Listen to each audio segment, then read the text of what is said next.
Looking for inspiration for designing your page? Check out Puma. This famous sport brand does a great job at providing a wide variety of categories in vibrant designs. Welcome to Foxify Tutorials. In this video, we will use Foxify to build a custom section based on us.puma.com. This section showcases a list of featured collections to catch visitors' attention. A theme can be considered the backbone of your store, defining its overall look, feel, and functions.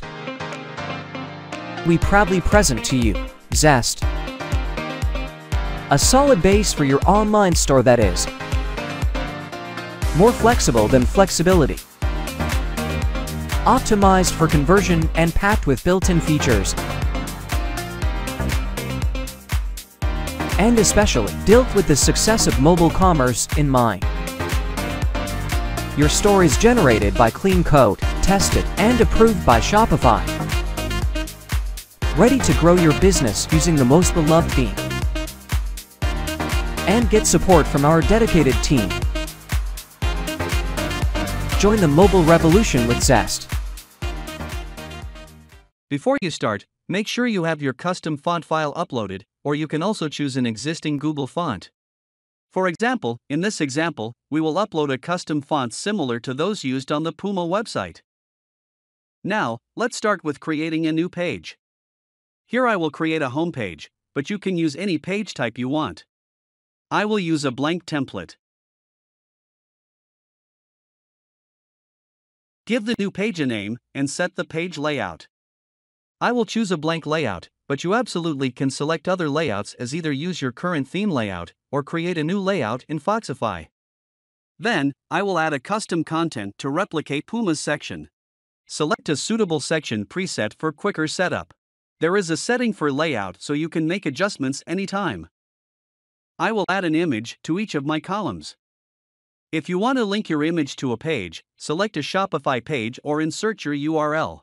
Here I am adding a heading to each of my collections and a subheading. Select the text font and adjust its color and size. I will centralize my text as well. Adjust the text spacing, similar to the text after that. Adjust a bit of margin here to reduce the space between these two elements. Since the heading and text of other collections have the same styles, I will copy the style of the one I have just done customizing, then click Paste Style.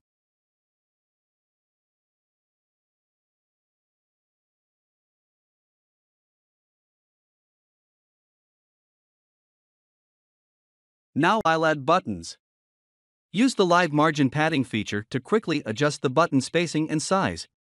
To learn more about these styling properties, check out our video for them.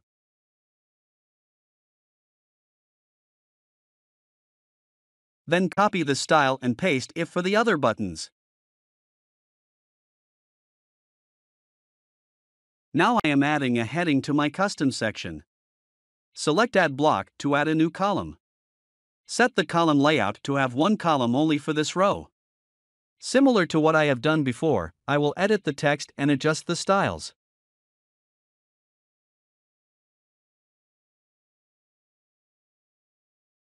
Now my section is ready.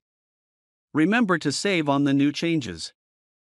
If you like our video, make sure you give the video a thumbs up and hit subscribe so you won't miss any other future videos. Thank you for watching.